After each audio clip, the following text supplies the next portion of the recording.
Hello सत श्री अकाल दोस्तों। तो आपका स्वागत है हमारे डीएम क्रिएशन चैनल में। तो वैसे अभी मैं क्लास 8 पास आउट करके हम 9th में आए हैं। तो अब 9th में भाई मैथ में फर्स्ट चैप्टर हमारा नंबर सिस्टम। अब नंबर सिस्टम में तो हम कुछ फंसे नहीं है, और अब फंसे हैं तो ये इरेशनल नंबर को नंबर लाइन पे प्रेजेंट कैसे करें। तो अब ये मसला हो गया। तो अब बहुत ही कष्ट करने के बाद, मुश्किलों के बाद फाइनली मुझे ये इरेशनल नंबर को नंबर लाइन में प्रेजेंट करना आ गया। तो अब मैंने सोचा कि चलो भाई ये जो ट्रिक है, ये जो समझने का तरीका है, आप लोग से भी थोड़ा शेयर किया जाए। और अगर आप लोग को समझ आए तो चैनल को लाइक सब्सक्राइब कीजिएगा।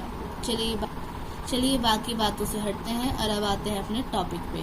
तो हमारा टॉपिक है represent the irrational number on number line. तो पहला हम सिंपल √7 से करेंगे। तो अब √7 के लिए आप एक नंबर लाइन ड्रॉ करिए, कितने भी सेंटीमीटर का ड्रॉ करिए, और उसमें ए और बी उसको नेम कर दीजिए। और जितना आप 1 2 3 1 यूनिट का मतलब आप उसको 2 सेंटीमीटर मानो, 1 इंच मानो, 3 सेंटीमीटर 4 सेंटीमीटर कुछ भी।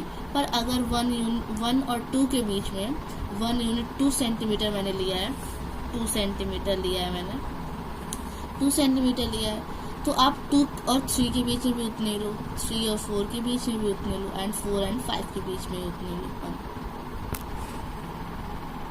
तो अब बात आ गई √7। इतना करने के बाद अब √7 आया। तो √7 को हमें करने के लिए सबसे पहले तो आप 5 का निकालोगे, फिर 6 का करोगे, फिर 7 का करोगे कि नहीं। तो अब हम पहले 5 का देख लेते हैं। तो 2 का स्क्वायर होता है 4 को अगर अंडर रूट में रखोगे तो क्या आएगा, 2 आएगा। तो अब 2 है, तो हम अब 5 का रिप्रेजेंट करें तो हम 2 पे एक लाइन खींचेंगे। 2 कोई पॉइंट मानो, छोड़। तो यहाँ पे 2 आया, तो हम 2 से स्टार्ट करेंगे। तो 2 से 1 यूनिट मतलब 2 सेंटीमीटर की लाइन खींच लो परपेंडिकुलर। फिर इसी लाइन को ए पॉइंट से जॉइंट कर दो।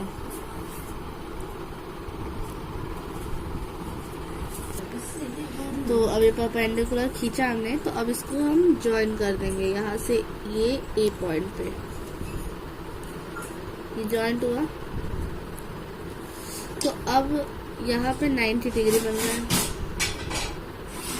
मतलब कि एक राइट एंगल बन रहा है। तो अब इसके हम राइट एंगल को फाइंड करेंगे। ये 1 यूनिट, ये 2 यूनिट।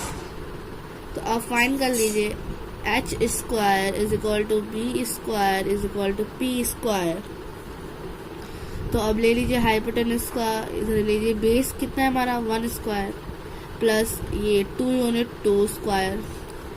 फिर हमारा h square is equal to 1 square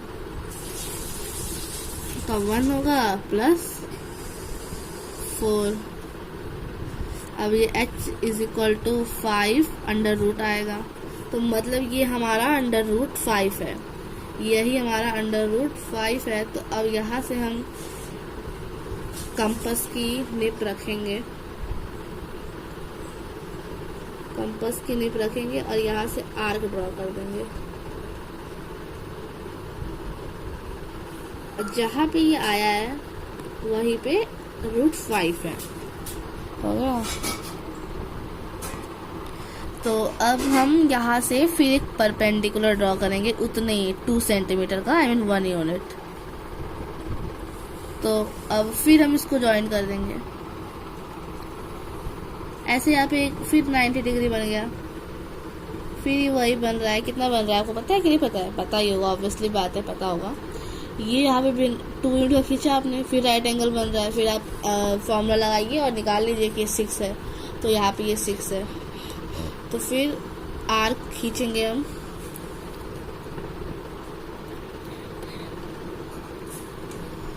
arc हमारा खींचेंगे।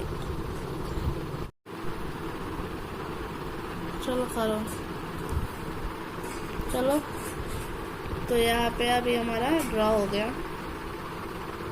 तो अब यहाँ पे ये आ गया √6। फिर यहाँ पे परपेंडिकुलर ड्रॉ करो भैया, ड्रॉ किया, लोड ड्रॉ हो गया, राम जी भला करे। फिर यहाँ पे तुम्हारा, फिर इसको अटैच करो, फिर यहाँ से निब रखो, फिर से एक आर्क ड्रॉ करनी है,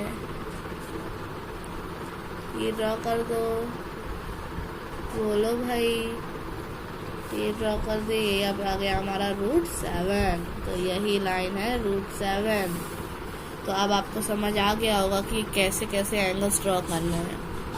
पहले आप यूनिट रखिए, फिर परपेंडिकुलर ड्रॉ करिए, परपेंडिकुलर ड्रॉ करिए, फिर उसको मीट कर दीजिए पॉइंट को। कंस्ट्रक्शन तो जैसे बनाया वैसे लिख ही लेना। तो ये आ गया √7। ठीक है, तो bye bye, have a nice day. तो अब अगर आपको पसंद आया हो तो चैनल को लाइक करिए, सब्सक्राइब करिए। Thank you.